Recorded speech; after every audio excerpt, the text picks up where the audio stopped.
الله الرحمن الرحيم. الحمد لله رب العالمين، والصلاة والسلام على خير خلق الله محمد وعلى آله وأصحابه الكرام وتابعيهم بإحسان إلى يوم الدين. ربنا أرنا الحق حقا وارزقنا اتباعه، وأرنا الباطل باطلا وارزقنا اجتنابه. ربنا آتنا في الدنيا حسنة وفي الآخرة حسنة وقنا عذاب النار. ورزان كتابي نيابي مداواة النفوس ابن حزم يكل كتاب زلنا وكان لتربية وتزكية نفس إنسانة. لم كتابا كم كتاب بيني أو بوردي بس عجب كات وعلاجي شي ودابني عجب أويا كإنسان خوي بقرنتر أزاني لشتيكا لخلق هرشتي عجب تهبوتيا بيدوها لو شتاتو فضل زياترة قوري وزياترة لخوت وسيري أو صفتي خوت أكي خوت اللي أقوره معجب أبي بخوت كأما خطري كي زور قوري إنسان أناتيا موصي نورسي أفرمي خوايك هي إنسان كان هندي جاب بي أقدر إخوان أي برسن أيش خواي أنايا أو أن دخوي بيقرنجا ويلي خوي أبيت خواي خوا بنام باتشون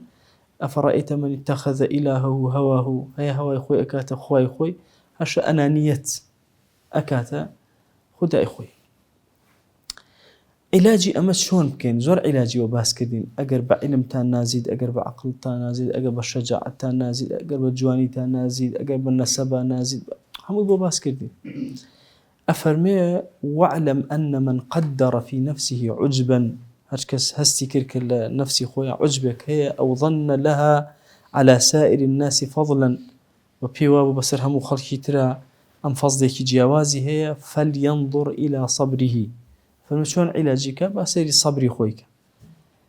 عندما يدهمه هم أو نكبة أو وجع همك غمك بلايك رويتيك آزارك رويتيك شن الصبر أجري شن أتواني بالصبر بي فرم أليرا خود هالسنجينا وخود بناس أجر سيركيرت يعني صبري تو كما تحمل النكر دي بزانا همو أهلي بلا لوانيك وتوشي بلاكي هاتون توشي أنواع نخوشي هاتون كصبر يعني زورتر لتو برستن لا إخوة تو نزمتري لا ينشك التحملي أود نكر كصبر قري أفرمي أجر هسي شكر صبر قرد بهر حال خوشتين مهم نكرو كصبر قرد أزاي كان كسيلة سرزوية صبر قرد كان كسيلة لم سرزوية أتواني خوي بقري لبرانبر أوانا تو هيج مزيتك يا بأندازي أواني بقوك وان صبر قرتو يا لو أن كمتر بويا إنسان بهيش يوازك جيجي عجب نية هيج شتيكي لناخي خويا بيوانا بي لخلق باشترا. أفرمي لدواء أمر سيري سيرتي خودك جيانة شون بسر بردوان سيري عدالتك سيري ظلمكاني جيانتك كردوتا أويك أخوة خسوية الدسيتو تشيتك بيه كردوان نعمتك كان يا نو عبدو جارية وأن لبردستابون لو زمانك هبون. أفرمي يا مالك أخوة قولة بي عطا كردو يا ولايتك بي عطا كردو يان أهلي داويتتي يا جاهي داويتتي شون ما مالت كردو أجر هاتو مقصر بوي ألمانك أبويا شكرت كردا بواهب وخوا جل جلاله نتكردوا أو كاتتو لعدل لا الدعوة دي بزانا كسيك لعدل لا يدابي وشكري نكرد بي لما النبي أهلي حسن النبي إتر أبي بچيا بنازيت وبچيا عجبك ولا شي. أفرمي أجر زاني شد لحالتك عدالة التواء جيبا جي كردو أنا دي عدالة عجب بحياتي بيك ويكون على أجر عجبتها بو حتما عدالة نكرد كابو أما استا همو من نعمي كي زور من هي سيري خو من أولا بشتي خوتو سيرك لما ناليو تا استا چيم كردو چون بوم رفتاره كانم چون بس شوازي بون چن ظلم كردو چن عدالة برپا كردو لسر زوي همو أمانة محسوب لسر. أجر أهلي عدل بوي أهلي عدل عجبناك أجر أهلي ظلم بوي بظلم بهيش شوازي عجبناك كاو سيري خوت جوان سيرك أو كاتل خوتي أجي.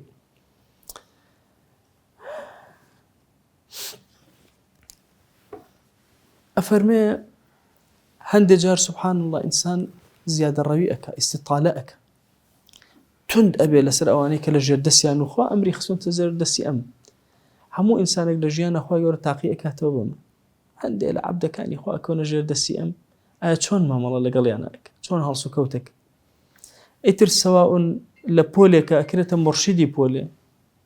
لە حوجرێکە ئەکرێتە ئەمیری حوجرێ، نا لەوە گەورەتر خوای گەورە ئەیکاتە چی؟ هێزێکی ئەداتێ ئەبێتە گەورەی موسڵمانان. ئیمامی شێخی گەیلانی قسەیەکی هەیە لە غونیەکە، ئەفەرمێ ئەی ئەو کەسەی کەوا خوا ڕوتبەی دینی پێداوی، ئەگەتان لەم کەریمە بێ، نەبیتە ساریقی دڵی خەڵکی. ئەزانی چکە خەڵک ڕۆحی خۆی پێشکەش بە تۆ کرد، ساریقی دڵیان نەبی، دڵیان بۆ لای خوا بەرە، بۆ لای خۆت مەهێنە. ئینسان هەندێک جار خۆی گەورە سوڵتەیەکی زوڵم لە سوڵتەکە ئەکا، خەڵکە وا لێ ئەکا پەیوەست بن بەمەوە. چ ڕەبتی بە تۆیە دینداری؟ تۆ فەردێکی لە ئەفرادەکان خواناسی سەر ئەخەی، نابێ وەها بکەی خەڵک نەبۆ خۆت ذاتی خۆت، نەبۆ حیزبی خۆت، نەبۆ فکری خۆت، نەبۆ هیچ. تۆ کارەکەی لە پێناوی خوایە. بۆیە پیاوە گەورەکان ئەبینی کاتێکەوە مناقەشات و مجادلاتیشیان هەبوو بێ، قەت گرفتەکان لەبەر خۆیان نەبووە، بۆی عیلم بەلایەن زۆر گرنگتر بووە لە خۆیان. بۆی هەر ئیبن حەزم ڕەحمەتی خوای لێ کاتێ مالیکیەکان پەلامارە دەن و مەکتەبەکەی ئەسووتێنن، ئیمامی باجی کە زۆر دژێتی و مالیکیە، خۆی ئەکا بەناو ئەگرەکە کتێبی مسندی ئیبن حەزم دەرەکاتە دەرەوە، ئەڵێ ئەم کتێب ئەگەر فەوتی هەموو عالەم زەرەکە ئومەتی ئیسلامی، کاتێکشا مناقەشاتیان هەیە. بۆیە لە مەسەلە عوجب ئەبێ زۆر ئاگات لێبێ. ئەگەر خەڵکت بۆ خۆت ڕاکێشە تووشی عوجبت ئەکا، تۆ خەڵک بۆ دین ڕاکێشی، ئەو کەسێک کە ڕاتکێشە هاتە سەر دین خزمەتێکی دەبا دوای خراپەت بڵێ و کەی موشکیلەیە. بۆیە زۆر گرنگە ئەم خاڵە ئاگامان لێبێ، ئەو تەعەسف و توندی و هینا کە خوای گەورە خەڵکێکی خسۆتە بەردەستی تۆ ڕەعیەتێک لە بەردەستە قەت نابێت توندبی لەگەڵیانە. ئەم صیفەتە زۆر گرنگە لە مەسئلەی بەرەو دەسەڵات دارچوون. ئینسانی مسلمان نابێت لە کاتی دەسەڵاتیە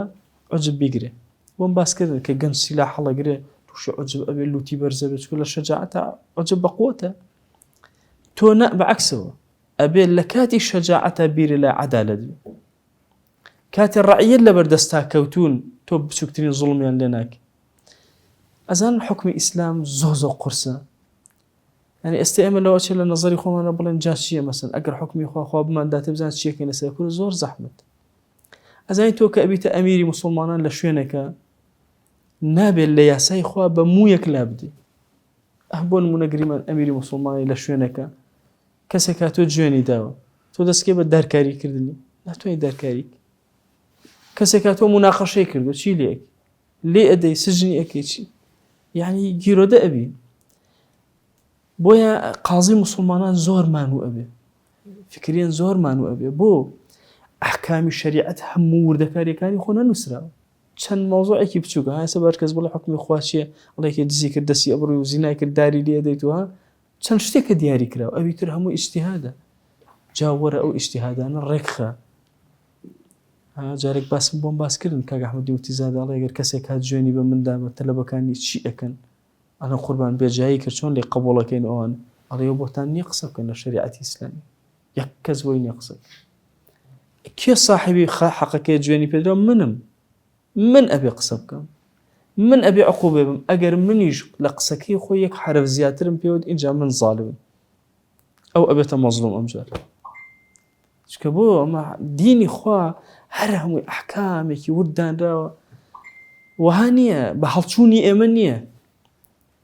بە عەقڵ و سەلیقەی ئێمە نییە ئیشەکە بڕوە، بە دین ئەڕواتە پێشوو. بۆیە فەرمێ ئەگەر ئینسان هاتوو خوا ئەمانەی خستە بەردەسی و ئەم مامەڵەی خراپی لەگەڵاکردن، دیارە نەفسی زۆر خەسیس و دەنی هیمەتی بچووکە، عەقڵی بچووکە. چونکە عاقڵی نەفس بەرز ئەو کەسەی هیمەتی زۆر بەرزە و عالیە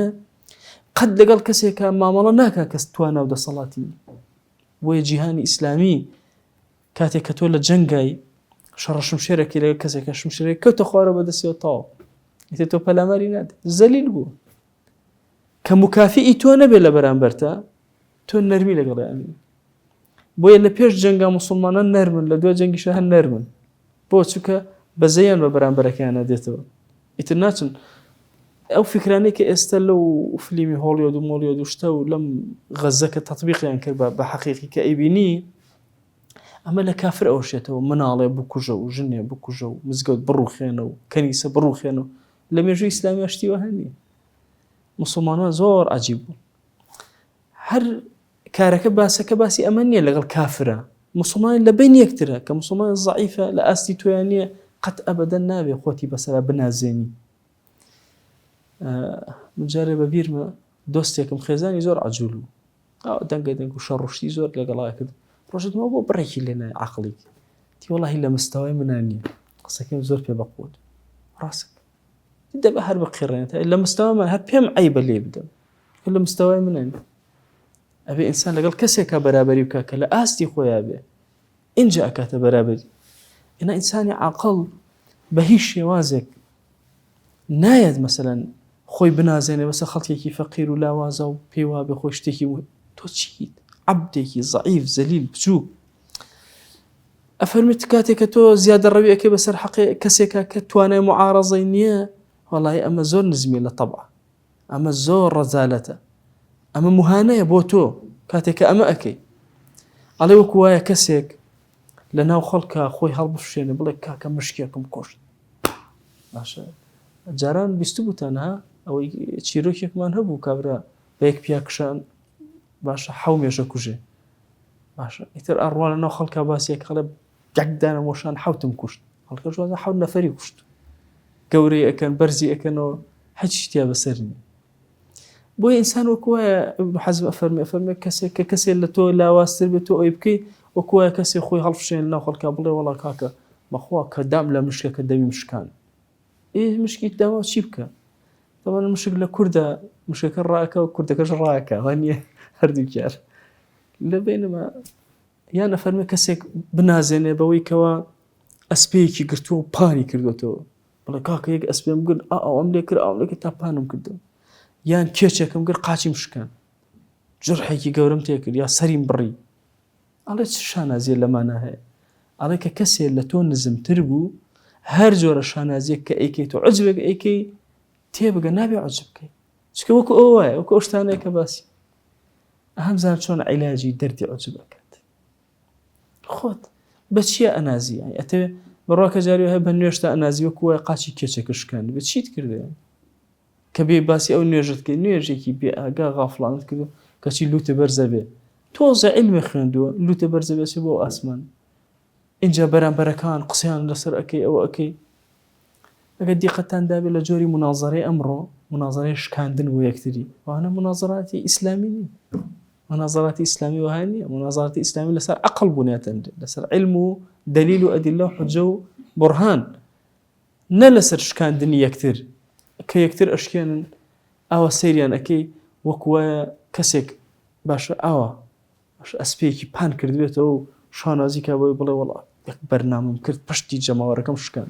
باشە یا فڵان کەس لەگەڵ ما دابەزی ئیبادەم کرد کەی لە مستەوە یەکترا بوون. ئەگەر هەردووکتان تەواو لە مستەوە یەکا بن مجەڕەدی ئەو شەڕەکە لە شێرەی کە وەستاون بەرامبەر بە یەکتری هەردووکتان بچووک ئەکاتەوە لە کاری خەساسەتا کە ئەوەتان سەرف کرد. اینجا ئەفەرمێ زۆر ئاگال لێبێ کوڕە عوجب خۆ بە گاڵتە تەواو نابێ وەڵا ئەم نەفسە ئەبێ ڕیاضەیەکی تەرویزێکی تەرویز چۆنە طبعا دوو کەلیمان هەیە لە عەرەبیە ڕیاضە و تەرویز نزیکن لە یەک ئەسبتان بینیوە چۆن دەسەهێنی بە ملیا و ئەیهێنی تو ئەی بیت و هەتا وەکو وای لێ ئولفەت بە تۆ ئەگرێت و بە گوێتەکە ئەو پێوتە تەرویز باشە ماڵی کردن تێ ماڵیکەی ها جوجەڵەیەکی بچووکت هەیە تا ماڵیەکەی وەختی لە عینەن کاتە ئەمە بۆ تەرویزی پێ ئەوترێت چکە ڕیاضەیە و کەمە فێریەکەی ڕیاضەشمان هەیە نەفس پێویستی بە ڕیاضەیە چۆن کەسێک ئاسن بەرزەکاتەوە حەملی ئەثقالەکە دەی تا بەقوتە عینەن بە هەمان چەشن ئەفەرمە دەی بزانە ڕیاضەی نەفس ئەصعب ڕیاضەتی الأسد أصعب من الرياضة الأسدي أفرمي الرياضة كلن بنفس الراهناني للشير شير رابيني هي اشتهي نفس النار حتى الشير يخيتنا وقفزك والرأي هنيتو أفرمي بو على كاتك الشير كتينا سجنت كرد يتر عقلبه بجوتك تاودت والرأي هني على النفس سجني شيء كي لنا سجنك هر بجودنا أو هاي خوات إلا سنجي خوات سجن كردو ولا بس ولا ماله دانش الاعتكاف كلام زوجتك ما يردرو يفقي كان كل مزجوتا باش كشي نفسيا بو برودنا كري بو كلنا وقفزك شا أو من نادا وبأساني فير ناكري بأساني ترويض ناكري. أفرمي سبحان الله زور يعني مليكي قورة هي تو أمين أبي للشر، بلام للشر نفسي خوت بهيش يوازيك أمين نابي، حتى أقربيته السجن شكي هر أمين نابي لي لم يؤمن شره.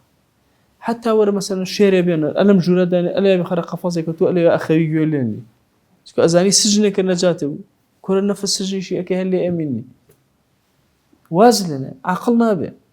أبي بردوام لقل يا أبي حتى وكوردو ده أرهش يا أخيتو. درس كاني بيشو عرزم كردن كان عجب لكوا دركه لكبره، عجب يكم جل لخوتها لذاتي خوتها لكوا دركه لعجبه كمال كلمات تيهو نازم ابن حزم باسيانك لكردي خو من هلا تكبر بو هميان افرمل لوي دركه جادي قتي ام كلمه با الله والعجب اصل يتفرع منه التيه، تيه يعني سرگرداني. تيه بنو اسرائيل تم بستو يعني بنو اسرائيل خوي قرا عقوبيدا زمان موسى عليه السلام شل صال شلونك يوكم هلب جاي هر اوا هات نوش درنا اسن لو شلون بياني كوت نر ايوار هات نوش شلون يخون شو كوت نر بين اصلا لعين شلون في تيه بنو اسرائيل زمان موسى اخيري موسى وابو زمان هارون وابو لزمان يوشع هات ندو شل صال له تيه شي بالنسبه للانسان باشا اكيوتنا بازنيكي داخراو يتر هر خوي وخوي باشا کەس پێی نەوتە چاکت کرد خۆی خوا ئیشێ باشم کرد باشە ئەکەوێتەوە ئەوە لە عوجبەوە بۆ دروستە لە عوجبەوە چیتە ئێرە زەه و عینەشت زیادە ڕەوێ لە حقوقی خەڵکە کیبر زیادە ڕەوێ لە حەقی خەڵکە نەخوا خۆی لە ئەسڵ نەخوا خراپ نییە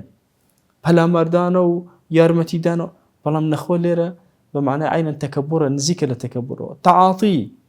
لود برزي برامر بخلقي هربها ما تشت أفرمي وهذه أسماء واقعة على معان متقاربة نزيكنا معنانا ليكوا ولذلك صعب الفرق بينها على أكثر الناس زوني خلق هالنات وأنا فرقي بك وتأتي أساس ماني كردي خمرك ناتواني أو كلمات أنا طواب كينا كردي فقد يكون العجب بفضيلة في المعجب ظاهرة أفرمي جاري وهي بهي فضيليك ظاهرة ويا باشا إنسان توشي عجب أبي أفرمي أجر معجب بعلمي خوت دي بزانا فيكفهر وينغلق على الناس أو كسيك معجب أبي بعلمي خوي وردا وايلي أو كلمي يكفهر يعني دمشاوي عبوس به قرجبه مونا بلا خلقه ووايلي توشي عزلة أبي إيش لخلق دورة كيوتو لسوشيك أبو خوي وأنا بيواي إيش زور باشك أو كسيك معجبة بعمل خوي فيترفع يتنزيك خلقناك بلوتي برزوة ويتعاطى دورة كيوتو لخلقه بلوتي برزوة هيا برأي خوي أو أكا رأي خوي بيزور مهمة معجبة أو كاتا زيادة روي لقى الخلق أكا بيواي الرأي خلقي هيش نية هيا معجبة بنسبي خوي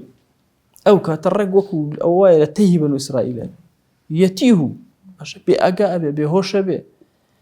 إن جاهي بجاها كي بسلطانة كي بعلو حالي أو كاتتوشي التكبر أبي وتوشي اللاداني كي زور قور أبي بويا همو أمانيك ابن حزم رحمتي خوالي باسك إيه بيمان بلاي خطريك لناخ مانا هيا أبي علاجك عرزم كردن إما دجي نفسي خوامانين كوري لا سار ما نريشي أكين أم كوري لا سار بس يريكينو بمعنيك هاريك لمانا نخوشي كانوا بزانين لروي ظاهرة وشي من ليه كاتك توشي عجبة بين حركة توشي انعزال هاتي جورك لجورك كان عجبتها بقرب زان عجبك للشيء لود برزيك هي زان لكيا ايدوزيتو حركة مثلا توشي تيه هاتي توشي او هاتي باش انت مساوى عبوز بوشي إلا خلالك إلا بابة عجب أولا النتيجة برهمي عجبك للناوية بلان بردو أثار كاني دركي ولا سر أعمال ولا سر كرده وكانيتو بوزور قرنجة هذه شكل إما أجي لبابتي بتاعتي عجبة ولبابتي ملايتي خوتان أزان كملايتي دروازي زوريتي رحمتي زوريتي بلام غضب وتوري وتندي خداشي زورتي هەندێک جار ئینسان تووشی هەندێک نەخۆشی بەڵا ئەبێ بەبێ ئاگاداری خۆی ئەو عەمەلە جوانە ئەیکات. ئەخ کوورە مەلایەتی زۆر قورسە، ئەوە ئاسان نییە. ها ئەزای چەند مانوو ئەبێ ئینسان لە مەلایەتیە کەچی سوبحان الله سەیرەکەی بە هەندێک لەم صفەتانە ئەو هەموو ماندووبوون لە دەستەدا، هەر هەمووی ئەخاتە ژێر پرسیارەوە لە دنیا و قیامەت. بۆچی ئەمانەت کرد، چۆن کردت، بە شێوازێ. اینجا جاری وایە ئەو کردەوە جوانەی کە هاتۆتە بەردەستی تۆ بەردەستی کەس ناکەوێ کردوت، بڕواکەن خەیری وایەتە دەستی مەلاوە کە ئیکات قەت تەسەور ناکرد. هەندە گەورێ جاری وا هەیە زەردەخەنێکی تۆ مرۆڤ ڕزگارەکە، جاری وا هەیە یەک کەلیمە وشەی تۆ ئینسانێکی لە مردن ڕزگار کرد، ئینسانێکی لە کەوتن هەستاندوێتەوە. زۆر گەورێ دروستکردنەوە. ومن ئەحیاها فەکەئەنەما ئەحیا الناس جەمیعا، و ئیشی مەلایە. دێ کەسی سوبحان الله تووشی ئەوە ئەبیت کە جۆرێک لە جۆرەکان خۆت بۆ خۆت وها ئەکەی لە ناخی خۆتە تووشی عوجبێک ئەبی، ئەم عوجبە وها دێ ئەکا زۆرێک لە خەسەتە بەرزەکان لە دەست ئەدەی، زۆرێک لە کردەوە جوانەکان لە دەست ئەدەی. داوامە لە ذاتی پاکی پەروەردگار خۆی ڕەحمەت و بەزەی خۆت بەسەرمانە ببارێنە، پەنامان بدە لە شەڕی پیسی نەفسمان یا رب العالمین. یا ربی خۆی پەنامان بدە بە خراپەکاریەکانی نەفسمان یا رب العالمین، و داوا لێکەین زاڵمان کە بەسەر نەفسمانە، بەسەر شياطين إنس وجن يا رب العالمين. همت من برسك وخزمة دينك يا أكرم الأكرمين. وصلى الله على سيدنا محمد وعلى آله وصحبه وسلم تسليما كثيرا أبدا إلى يوم الدين. ويقول لقناهي من الشيء أجبوري وخالي من قبولك.